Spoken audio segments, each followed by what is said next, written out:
ایک پورا عہد آپ گزارتے ہیں جو صبح و شام دن رات پر تکثیر ہوتا ہے، قصور کے ساتھ گزارا ہوتا ہے، آپ نے اپنے نفس کی غلامی کر کے گزارا ہوتا ہے. میں نے بھی گزارا ہوا ہے، میں بھی جانتا ہوں اس سے کہ زندگی میں ایک وقت تھا کہ میرے پاس سب کچھ تھا، مال و دولت بھی آ گئی، پیسہ بھی کما لیا، سب کچھ کر لیا، اندر خلا کا خلا تھا، اندر کمزوری کی کمزوری تھی، اندر بے چینی کی بے چینی تھی.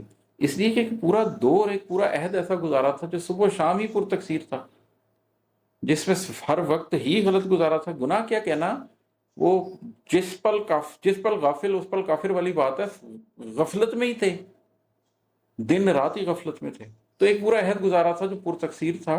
پھر جب اس بات کا احساس ہوا تو پھر یہ بھی پتہ چلا کہ یہ نہ بے دلی 2 دنوں میں کم ہو سکتی ہے، نہ 2 دنوں میں بڑھ سکتی ہے. یہ دہائیاں لگا کے بے دلی آئی ہے، یہ ایسے ہی جائے گی. بس پھر اللہ کی طرف تعلق جوڑ دیا، پھر رفتہ رفتہ رفتہ وہ بے دلی ختم ہوئی. پھر ایک سٹیج ہے جس میں اللہ نے کوانٹم لیپ بھی الاؤ کر دی اور ایک جھٹکے میں نکال دیا اس غم سے اور دل کے اندر نور بھر دیا. تو یہ ایک سٹیج ہے جس سے آپ کو گزرنا پڑتا ہے.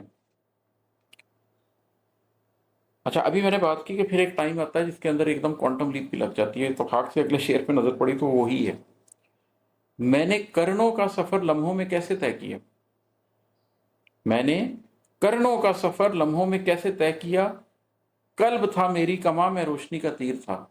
میں بار بار اس بات کو کہتا ہوں کہ قلب ایک عضو روحانی ہے، اور قلب کی حیثیت یہ ہے کہ اللہ نہ آسمانوں میں سما سکتا ہے نہ زمینوں میں، لیکن اللہ قلب مومن میں سما جاتا ہے. تو وہ اللہ جس کی مٹھی میں زمین ہوگی اور 7 آسمان اس کے ہاتھ کے گرد لپٹے ہوئے ہوں گے، وہ اللہ جس قلب مومن میں سما جاتا ہے، اس قلب مومن کی وسعت کا اندازہ کوئی کر سکتا ہے؟ تو اگر قلب آپ کی کمان بن جائے اور آپ اس کے وہاں سے وہ چلائے، وہ کمان بن کے آپ کو روشنی کے تیر کی طرح نکالے، تو پھر آپ کرنوں کا سفر لمحوں میں طے کر لیتے ہیں. میں یہی بات نہیں کر رہا کہ میں 1 منٹ کے اندر مریض پہ پہنچ سکتا ہوں. میں یہ بات کر رہا ہوں کہ وہ آپ کے اندر جو نور کو حاصل کرنے کی صلاحیت ہے، آپ کے اندر جو وزڈم کو حاصل کرنے کی صلاحیت ہے، آپ کے اندر جو معاملہ فہمی ہے، آپ کے اندر جو انسائٹ ہے، وہ جب اللہ چاہتا ہے تو قلب اللہ کی 2 انگلیوں کے درمیان ہے، وہ جب اسے چاہتا ہے پلٹ دیتا ہے. وہ جب اللہ چاہتا ہے تو آپ کو ایک دم میں وہ وزڈم، ایک دم میں وہ شعور، ایک دم میں وہ معاملہ فہمی عطا کر دیتا ہے. کرنوں میں جو سفر طے کرنا ہوتا ہے وہ آپ لمحوں میں طے کرنے کے قابل ہو جاتے ہیں. اسی پہ ایک اور شعر آپ کو سنا دیتا ہوں کہ جب کسی نے غم دیا تو رات کے پہلو میں درد، جب کسی نے غم دیا تو رات کے پہلو میں درد، دل میں لے کر رب کے آگے بیٹھنا اکثیر تھا. دنیا آپ کو تکلیف دیتی ہے، زبان سی لیں. میں نے اپنے زمانہ جاہلیت میں جس نے تکلیف دی اس سے پلٹ کے پوچھا اور سمجھا کہ میں حق پر ہوں، اس لیے کہ میں بات حق کی کر رہا ہوں. جس نے غلط کیا ہے اس کا ہاتھ کیوں نہ پکڑا جائے، جو زیادتی کر رہا ہے اس کا ہاتھ کیوں نہ پکڑ لیا جائے، جس نے غلط چیز کی ہے اس سے بدلہ کیوں نہ لیا جائے، کم از کم اس کو احساس کیوں نہ دلایا جائے. اگر اس کو کہنا کچھ نہیں ہے تو کم از کم زبان سے اسے بتایا کیوں نہ جائے کہ وہ غلط ہے. لیکن نہیں بھائی، یہ ایسے نہیں ہوتا. بہت دیر میں سمجھ آئی مجھے، تو 29-30 سال کی عمر میں جا کے بات سمجھ آئی کہ غم لوگوں نے دینا ہے اور آپ نے رات کے پہلو میں جا کر وہ غم لے کے اللہ کے سامنے بیٹھ جانا. اکثیر وہی ہے کہ اللہ دیکھ، تیرے بندے نے مجھے تکلیف دی ہے، میں نے اس کو اپنا مقدر سمجھ کے تسلیم کر لیا ہے. جس نے مجھے یہ تکلیف دی ہے تو اسے بھی معاف کر. مجھے جو تکلیف ہوئی ہے اس تکلیف کو میرے لیے ایک تحریک بنا دے. اگر میرے اندر درد ہے تو یہ زندگی کی امانت ہے، غم ہے تو زندگی کی بھی اس میں دلیل ہے. تو وہ اگر مجھے اتنا غم ہو رہا ہے تو اس کا مطلب میں زندہ ہوں، اس کا مطلب میرے قلب میں ابھی جان ہے. اس انرجی کو پھر یوز کر دے. نیگیٹو انرجی پازیٹیو انرجی میں یوز ہو ہی جاتی ہے نا. بجلی نیگیٹو انرجی نہیں ہے، کیسے ہم اس کو استعمال کرتے ہیں پازیٹیو چیزوں کے لیے. تو آپ کے قلب سے جب درد کی تحریک اٹھے تو اس درد کی تحریک کو، اس غم کی تحریک کو آپ استعمال کرتے ہیں، رب کے آگے لے کے بیٹھتے ہیں، وہ اکسیر بن جاتی ہے آپ کے لیے. اس توانائی سے آپ نہ جانے پھر کیا کیا حاصل کر لیتے ہیں.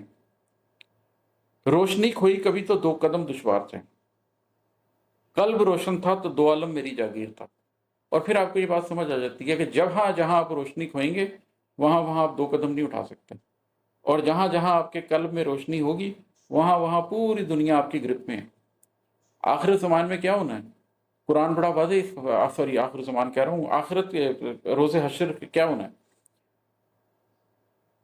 اللہ نور دے گا لوگوں کو جو ان کے آگے آگے اور ان کے داہنے داہنے بھاگ رہا ہوگا، اور وہ اللہ سے دعا کر رہے ہوں گے کہ اللہ ہمارے نور میں اضافہ کر، اور وہ آرام سے بھاگے جا رہے ہوں گے جنت کی طرف۔ اور کچھ لوگ ہوں گے جن کو وہ نور حاصل نہیں ہوگا، اور کچھ لوگ ہوں گے جن کے لیے کبھی وہ نور جل جاتا ہوگا تو وہ 2 قدم چل لیتے ہوں گے، کبھی وہ نور بجھ جاتا ہوگا وہیں کھڑے کے کھڑے رہ جاتے ہوں گے۔ کچھ لوگ ہوں گے جو پولیس رات سے پل بھر میں گزر جائیں گے، کچھ لوگ ہوں گے جو نور جلے گا نور بجھے گا، نور جلے گا نور بجھے گا، ہزاروں سال لگا دیں گے اس سفر میں۔ تو روشنی کھوئی کبھی تو 2 قدم دشوار تھے، قلب روشن تھا تو 2 عالم میری جاگیر تھا۔ دنیا میں اس کی عادت ڈال لیں کہ میں نے تو قلب کی روشنی میں چلنا ہے، میں نے نہیں آنکھوں دیکھے کو یقین کرنا، میں نے نہیں کانوں سنے کو یقین کرنا، میں اپنے حواس خمسہ پہ نہیں یقین کرتا، میں اس پہ یقین کرتا ہوں جس کی گواہی میرا قلب دے۔ قلب کیسے گواہی دیتا ہے؟ حواس خمسہ سے ڈیٹا آتا ہے، دل اور دماغ، جذبے اور سوچ، ان کا انالیسز، ان کا وجدان جو بھی ہے وہ اکٹھا کر کے قلب تک پہنچا دیتے ہیں، لیکن قلب اس سارے ڈیٹا کو یوز کرتا ہے اس روشنی میں جس کے بارے میں پروفیسر صلی اللہ علیہ وسلم فرماتے ہیں کہ مومن کی نگاہ جو ہے وہ مطلب مومن کی بصارت سے ڈرو، وہ خدا کے نور سے دیکھتا ہے۔ وہ ان چیزوں کو ڈیٹا کے طور پہ یوز کرتا ہے کہ آنکھ نے کیا کہا ہے، کان نے کیا کہا ہے، جذبے نے کیا محسوس کیا ہے، سوچ نے کیا انالیسس کیا ہے۔ یہ ڈیٹا ہے اس کے لیے را ڈیٹا، یہ اس را ڈیٹا کو لیتا ہے، لیکن اس پہ سے جو معنی اخذ کرتا ہے وہ قلب کرتا ہے۔ معنی اخذ کرنے کا کام اپنے دل کو نہیں دینا، دماغ کو نہیں دینا۔ یہ ڈیٹا پروسیسنگ سینٹرز ہیں۔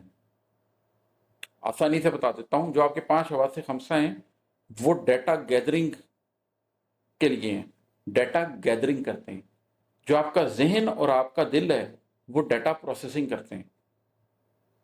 جب وہ ڈیٹا گیدرنگ ہو جاتی ہے اور ڈیٹا پروسیسنگ بھی ہو جاتی ہے تو اس کے بعد وہ را ڈیٹا اپنے انالیسس کے ساتھ قلب کے ساتھ آ جاتا ہے، ڈیسیژن اس قلب سے کرنا۔ اور اگر آپ کا قلب زندہ نہیں ہے تو پھر آپ کے دل نے جذبوں کی بنیاد پہ یا آپ کی سوچ نے ریشنل انالیسس کے بنیاد پہ فیصلہ کرنا ہے، پھر جذباتی آدمی اپنے دل کے بنیاد پہ فیصلہ کرتا رہے گا، جو ریشنل فیکلٹی استعمال کرتا ہے وہ اپنے دماغ کی بنیاد پہ فیصلہ کرتا رہے گا۔ دونوں غلط ہیں۔ خضر کی آنکھ جس کے پاس ہوگی وہ پتہ کیسے دیکھے گا؟ وہ ایسے دیکھے گا کہ موسیٰ علیہ السلام کو خضر ملے 2 دریاؤں کے سنگم پر، ایک چٹان کے اوپر بیٹھے ہوئے۔ 2 دریا کیا ہیں؟ River of internal knowledge and river of external knowledge. اندر کے علوم باطن اور علوم ظاہر کے سنگم پہ بیٹھے ہوئے تھے، اور وہاں پر دریا کے کنارے ریت پہ نہیں بیٹھے ہوئے تھے جو شفٹنگ سینڈ ہوتی ہے، آج ادھر تو آج ادھر، ساحل کے ساتھ آگے پیچھے ہوتی رہی۔ وہاں پر ایک راک پہ بیٹھے ہوئے تھے، 2 دریاؤں کے سنگم پر ایک راک پہ بیٹھے ہوئے، علوم ظاہر اور علوم باطن دونوں کا مکمل انڈرسٹینڈنگ لے کے اس کے بعد راک سالڈ اوپینین کے اوپر بیٹھنے والا شخص جس کو پتا ہو کہ میں نے کیا کرنا ہے، وہ خضر کی آنکھ رکھتا ہے۔ تو وہ خضر کی آنکھ اگر آپ نے حاصل کرنی ہے تو دل کے پروسیسنگ سینٹر سے جذبے لیں، دماغ کے پروسیسنگ سینٹر سے ساری امپیریکل ایویڈنس لیں، ریشنل فیکلٹی سے انالیسس کروائیں، حواس خمسہ سے صرف ڈیٹا لیں، اور اس کے بعد اس کو اپنے قلب کے سامنے رکھ دیں اور پھر اللہ سے فیصلہ کروائیں۔ اللہ آپ کے قلب میں نور پیدا کرے گا اور وہ آپ کو صحیح فیصلے کی، صحیح راستے کی نشاندہی کر کے انشاءاللہ تعالیٰ دکھائے گا۔ میرا خیال ہے بہت ہو گئی آج کے لیے۔ Thank you.